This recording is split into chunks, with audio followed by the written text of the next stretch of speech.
Zdravo in dobrodošel na mojem kanalu More Than Networking, dobrodošel v svetu mreženja.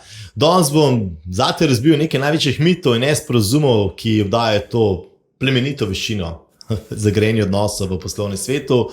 Slišal boš mojo osebno izkušnjo, kako izkoristiti moč mreženja za uspeh v karieri in poslu. Zato ti predlagam, ostani z mano do konca, ne bo predolgo trajalo. Da gremo kar začeti. Jaz sem prepričan, da si ti že slišal za besedo mreženje. To ni nič novega. No, glej, na poslovni poti jaz te izkušnje nisem imel. Jaz sem dojel mreženje, kar trajalo. Jaz mislim, da sem to na polno del tam šele pri 35 letih. Jaz bi ti prvi dal en tak, tako bi rekel, prijateljski nasvet, ki verjamem, da ti lahko spremeni tvojo poslovno pot, je, da nikdar ne podcenjuj moči mreženja. Res ne. Zdaj, jaz razumem, da ti mogoče do danes nisi imel neke priložnosti, da bi videl pravo sliko, kaj ti mreženje lahko prinese. Lahko da si imel v svojem mreži nekoga, ki se je začel mrežiti nekaj delu, pa mu ni ratal, pa te on zaznamoval s tem negativnim pogledom. Tudi to je možno. Kakor sem ti že rekel, jaz sem bil v poslu 15 let, preden sem dojel pomen mreženja, kljub temu, da imam sebe za kar, dajmo reči, temu odprtega človeka, pa pozitivnega človeka. Jaz sem začel delati pri 14 letih, končal sem študij turizma, managementa, cel cel zraven folka, delal sem 10 let v Kompasu, tam sem celo vodil 30 oseb, pa tudi jaz takrat nisem dojel mreženja. Bil sem v dan s folkom, jaz sem se mrežil, dojel ga pa nisem. Kakor sem ti rekel, šele pri 35 sem slišal za besedo networking mreženje, sem šel googlat, kva sploh to je. Zdaj pa tako, kaj je moja želja?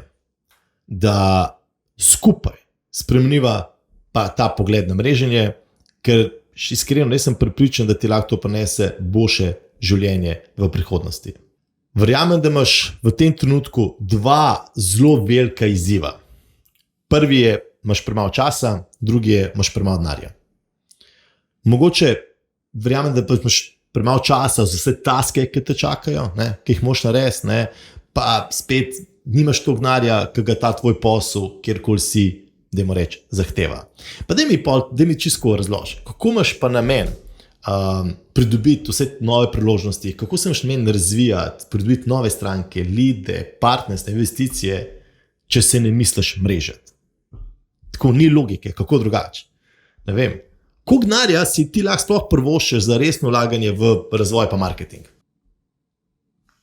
Glej, za dolgoročen uspeh je ključno, da ostaneš na tekočem, da pridobivaš informacije, pridobivaš lide, in to dejansko lahko vse dobiš, ko se povezuješ s pravim osebam iz tvojega okolja, tvoje industrije. Pa boš dobil, vse izkušnje ti bojo povedali, tehnike, strategije, kako so oni od tega prišli. Sam moš priti do njih. A imaš namen vse to sam delati, vse to sam raziskovati, brez podpore mreženja. Če imaš namen, meni je zelo žal, težko ti bo ratar. Meni je danes pač to malo lažje, pa jaz to delam strateško že kar nekaj let. Mene kar nekaj ljudi danes pozna, pravih. Kdo tebe pozna? V poslovnem svetu se govori tako, da ni pomembno, kaj ti vse veš, a pomembno je, kdo tebe pozna. To lahko zastavi besedo zate. In kaj še fora, mreženje je danes dostopno, predvsej bolj kot 20, 30, 50 let nazaj. In s tem lahko povečaš tako svojo vidljivost, prepoznavnost, dobivaš lide v lokalnem okolju, v svoji industriji, kjerkoli. Sam se moraš pa aktivirati. Pa gremo zdaj na mito mreženja. Kakšnih napak naj bi se ti jutri danes izognil? To je ključno vprašanje. In ker jaz ne želim, da ti podcenjuješ mreženje zaradi številnih zmot, bom sam zate razbil 5 največjih mitov v mreženju. Si pripravljen? Ajde, greva skočiti. Mit številka 1, tam je tak dober. Mreženje je namenjeno samo promociji, a pa prodaji, izdelka, storitve. Verjemi, da to ni res. Resnica je čisto drugačna. Mreženje je v resnici orodje za gradnjo dolgoročnih odnosov in, kar je zelo pomembno, pridobivanje zaupanja pri ključnih osebah. Mreženje to je dvosmerna cesta. Če se ti osredotočiš samo promocijo, sam na sebi, govori samo o sebi, na koncu boš gradil odnos lahko sam s sabo, z nobenim drugim ga ne boš. Mit številka 2. Veš, ti moraš biti ekstrovertiran, da si uspešen v mreženju. Ni res. Resnica je v tem, da so introvertirane osebe, dejstvo je, da oni mogoče potrebujejo kakšen korak več, malo več časa, da vključijo nove osebe v svoje življenje, malo bolj so previdni, ampak ko ti enkrat postaneš del njihovo mreže, ti dajo jasno vedeti, kako pomemben si za njih. Oni dejansko, introvertirana oseba v velikih večini primerov bolj poglobljeno posluša, zna postaviti prava vprašanja, oni gradijo močne, avtentične vezi.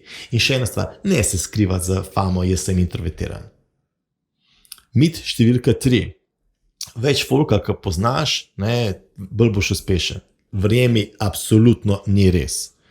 Kvaliteta povezav je vedno bolj pomembna kot kvantiteta. Globoki, smiselni odnosi prinašajo, tako rekel, večjo vrednost kot široka, a površinska mreža poznanstva. Ne dovolj, da te masa, da te preveč povezav utrudi ali pa zapaca, ker te bo, sploh če so napačne povezave. Evo, letiva že na mit številka 3.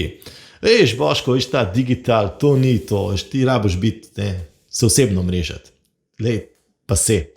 V dobi digitalizacije, v dobi spleta se ogromno odnosov začne tam na internetu in mi lahko na spletu zelo veliko stvari naredimo. Ena takih platform je LinkedIn, to je postalo ključno za uspešno poslovno mreženje. Oseben stik ima svoj čar, kar ne pomeni, da ne moreš graditi odnosov v digitalnem svetu. Te dva svetova sta danes tesno prepletena pa povezana. Evo, pa sva že pri zadnjem mitu številka 5. Veš, Boško, mreženje zahteva veliko časa, pa nimaš nekih takojšnjih učinkov. Resnica je že taka, da ti, če danes poznaš pravo osebo, zgolj eno osebo, ti lahko spremeni življenje. Dejstvo pa je, da mreženje zahteva čas in investicijo v prave ljudi. In ko ti investiraš v prave ljudi, tu ni nikoli izguba časa. In to so benefiti, prihajajo lahko leta in leta in leta. Evo, to je 5 mitov. Ti imaš danes možnost, da se odločiš za pasivnost, rečeš, da to me ne zanima in verjameš tem neštetim mitom, ampak jaz ti priporočam, da ne podcenjuješ moči mreženja, ker gre pač ker je to ključno za dolgoročno, to je ključna dolgoročna naložba v tvojem življenju. Verjamem, da z razbijanjem teh mitov bo razumel in izkoristil moč mreženja za rast kariere in svojega posla. Jaz temu iskreno zaključujem današnjo oddajo More Than Networking, tako da hvala, ker si bil z mano in please ne pozabiti, da je mreženje ključno orodje za gradnjo odnosov in uspeh v poslu. Če ti je bil ta video všeč, ga prosim, del med svoje prijatelje in naj bo to tvoj prvi korak k navezanju novih povezav. Lahko se še vedno praviš na moj newsletter, uživi in se vidva naslednjič. Čau.